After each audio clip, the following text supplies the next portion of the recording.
గడిచిన కాలం నుంచి నేటి వరకు కాచికాపాలని మన దేవునికి అందరం ఒకసారి స్తోత్రం చెల్లిద్దామండి.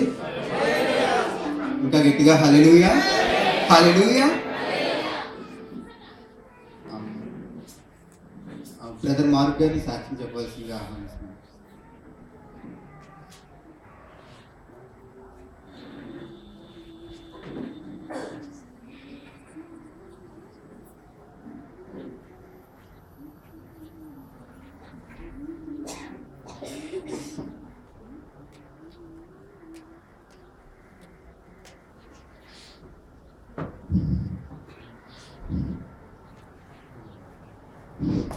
దేవుని నామ స్తోత్రం. మీ అందరికీ నా వందనాలు. దేవుడు గతించినటువంటి దినములన్నిటిలో నుండి మరి నన్ను, నా కుటుంబాన్ని, అలాగే మనందరినీ కూడా ఆయన కృప కలిగిన, ప్రేమ కలిగిన హస్తముల కింద మరి కాచి కాపాడి ఆయన సన్నిధిలో నేడు సజీవులుగా ఉంచి ఆయన్ని ఆరాధించటిచ్చిన ఈ మంచి తరుణమును బట్టి, ఆయన కృపను బట్టి మనందరినీ దేవునికి వందనాలు చెల్లిద్దాం. హల్లెలూయా హల్లెలూయా హల్లెలూయా. దేవునికి స్తోత్రం కలుగును గాక. మరి గత 2 వారాల బట్టి నేను సాక్ష్యం చెప్తున్నాను.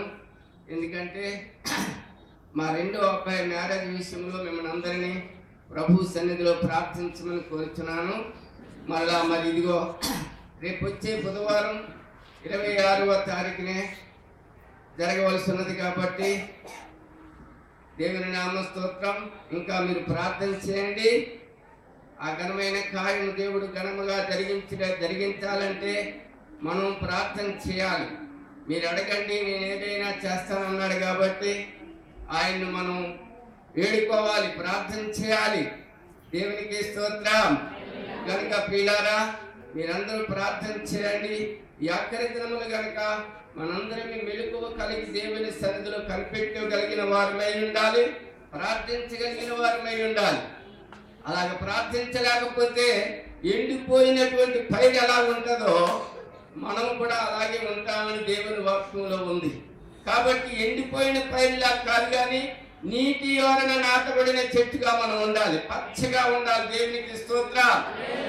కనుక ప్రియమైనటువంటి నీరు అనగా దేవుని వాక్యం. కనుక ప్రియమైనటువంటి సహోదరులారా, మరి ఇక్కడ అపార్ట్మెంట్ తీసుకున్న లలిత గెస్ట్ హౌస్ అని ఇక్కడ రామన్న కాలనీకి వెళ్ళే జంక్షన్ ఆపోజిట్ లో ఉందన్నమాట. మనకి చాలా దగ్గరలో ఉంది. కాబట్టి మీరందరూ కూడా ఆ వివాహానికి రావాలని ప్రభు పేరుట మరీ మిమ్మల్ని కోరుకుంటున్నాను. ఎందుకంటే ఎవరు కూడా అశ్రద్ధ చేయొద్దు. ఎందుకంటే మరి సంఘం అంటే ఒక కుటుంబం. కాబట్టి ఒక కుటుంబంలో జరిగిన కార్యక్రమాలకి ఆ కుటుంబం అంతా కూడా హాజరు కావాలి.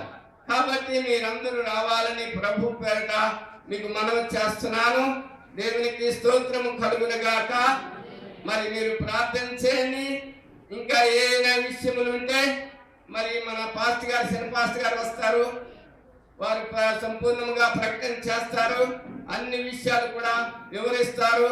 మనం విని దాని ప్రకారం సాగిపోవాలని, మరి ఇంకా అన్ని విషయంలో దేవుడు మనకి సహాయం చేయనట్లు మీరందరూ ప్రార్థన చేయండి.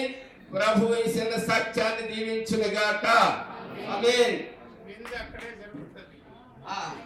మరి విందు కూడా అక్కడ, మరి పిండి చేసినప్పుడు విందు జరగకుండా ఉండదు. అది నేను కొన్ని చెప్పడం మర్చిపోకుండా క్షమించండి. మరి విందు కూడా అక్కడే ఉండాలి. ప్రార్థన చేయండి. స్తోత్రం.